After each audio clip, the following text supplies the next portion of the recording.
Siya ang misyonero.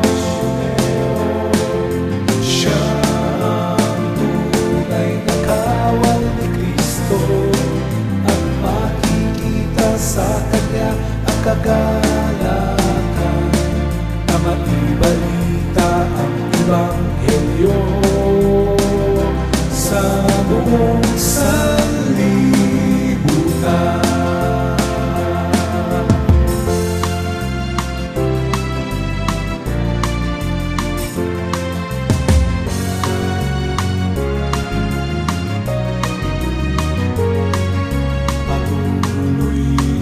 Humahayo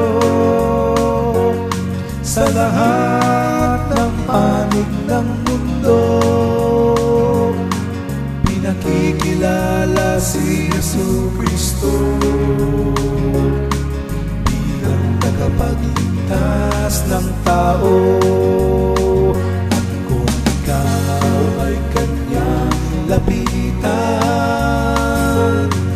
at turuan na tungkol sa kaligtasan, mapalad ka kung iyong tatanggapin.